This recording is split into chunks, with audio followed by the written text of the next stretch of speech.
a little bit from the turbo fleet with one of the biggest boats in the fleet, a guy who I've interviewed 3 years now running, Janney. How are you from the Windquest? Good. How you doing? I'm doing pretty well, man. It's good to see you. Long trek from San Diego down here? Yeah, I've been out here for a month now.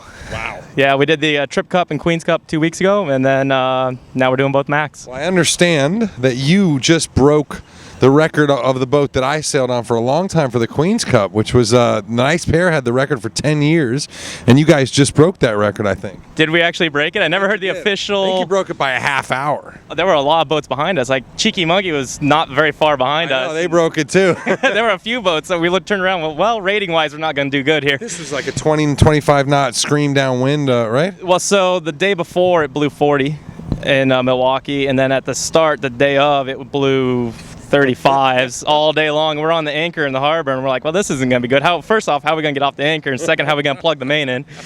And so at the start, we basically did a Vanderbilt because we didn't want to mess up with anybody. And then it was J4, just power reaching, just trying to not wipe out. And then it kind of lightened up, and we went to our J2 reaching, and then went back to the 4, and that was it, into the barn. 4 hours, 4.5 hours, I think. Wow. For how many miles is it? 60 some odd miles? Almost 70, yeah. Just under 70, yeah. Wow. Sounds like a fun ride. This one's shaping up pretty well, Brian, and I know you trim on the boat, but I know you're obviously a weather guy too. What do you think about this forecast for the Mac Z86?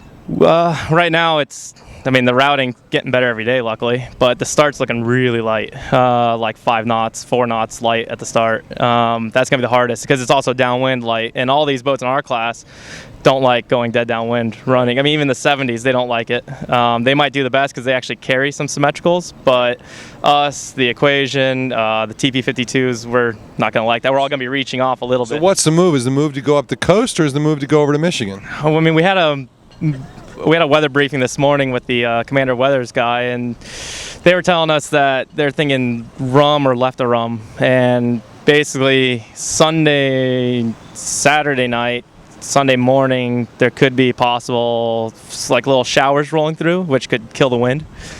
And then you get stuck in a hole, and then the breeze will fill back in. And then it looks like for the smaller boats, there's going to be Sunday night thunderstorms rolling through, and that's when it's going to get interesting.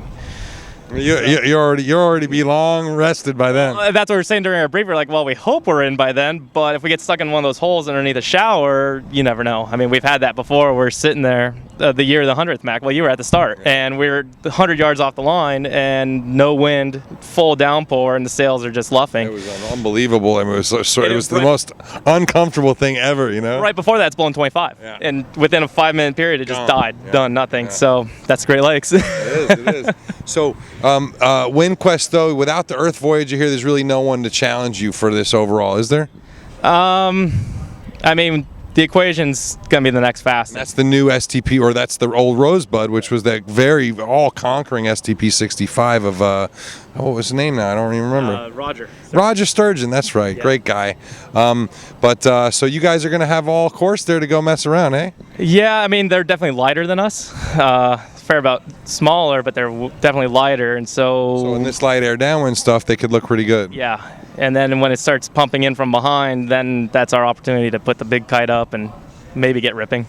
Right on. But yeah, right now our goal is get as far north as we can.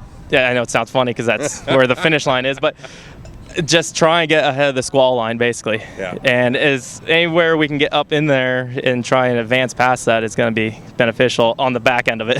Otherwise, it could be turning into a beat. So, Bri, let's move to your small boat world. You know, the DeVos is with a strong Melgus 32 program for a while, and now, obviously, everyone's over in Malchesney getting ready for Worlds. And what about you? Are you going to be over there in Palma?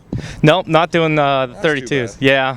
Right. But we just sent the 32s out to Newport for what is it, North Americans out there? Right. So after the second Mac, a couple of the guys are jumping and going straight out to Newport to finish putting those together. And then I'll deliver the big boat back down, and we're actually, and then we take how much of that 32 crew is on the big boat here? Just 2 guys, Mark Pinney, and who's part of the team and lives out here. And then Willem Van Way. This is his first kind of big boat. Nature's here. It's his first. Get out. It's his first big boat experience, so he's kind of hanging back, looking around. Oh man, that's great! I can't wait to see him. All right, well, we're gonna get hopefully a call in from you an hour or so after the start, and the fans will get to check it out. And thanks as always, man. Have a great ride up the lake. All right. All right.